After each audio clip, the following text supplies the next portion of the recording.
Hey everybody, just wanted to put together a short video to explain the Women's Readiness to Train module. This is something that I've wanted to do for a very long time as a coach, and that was to build a system that can sort of make sensible adjustments to a woman's training in a way that actually reflects her stage of life and the severity of the symptoms that she may be dealing with in any point of time.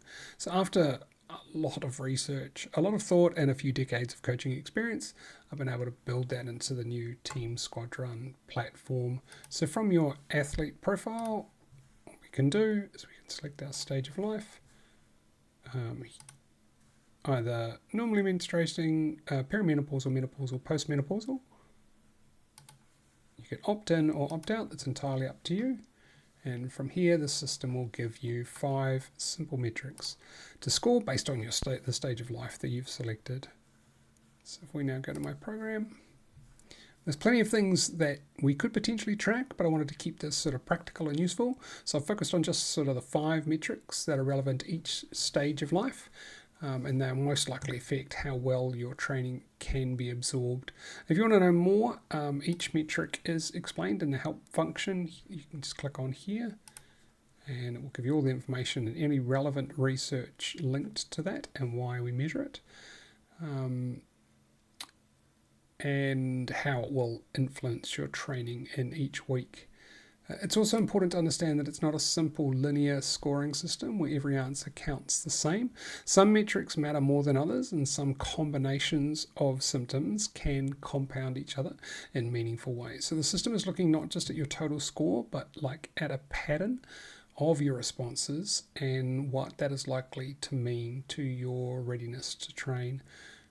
And if you take any major action, like opting into the Readiness to Train module or completing your weekly questionnaire, you'll also receive an email from me that explains what the system is doing and why it's doing it. And that way you're not left wondering how the system has changed your training and why.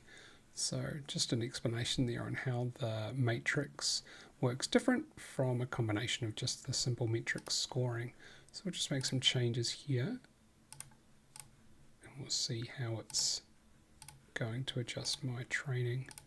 Hot flushes, moderate pain, mild pain or discomfort. And you can see it's knocked me into a level 1. And therefore, research suggests at level 1 we reduced training intensity by 15%. So all of our runs have now just got a little bit easier. If your symptoms are quite mild, they'll take no change at all, or it might be simply just reduce the training intensity like it's done here slightly. If your symptoms are more significant, it might reduce both intensity and total loading, like distance or time. And in the most extreme cases, it can even bring in a specific rest day to protect recovery and make the week more realistic. And you'll also see if there's a situation where some of the metrics have caused what we call an override because they are compounding and multiplicative. You'll see an override as well that influences your training program in some way. And these changes just apply to the 1 week that you're in, and after that your program will return to normal unless you complete another questionnaire the next week that suggests that you are symptomatic and your training should be adjusted again. It's also important to say that the system doesn't keep or store any of this information. No one can see it. It's simply there to help make your training more appropriate to what's going on in your body right now, and your privacy really matters. And I've treated it that way, so not even I can see it. I'm really proud of this module. I haven't seen another good coaching platform that can take this kind of detail, knowledge-based approach to a woman's training across different life stages in a way that's both practical and scientifically grounded. So I hope you appreciate it.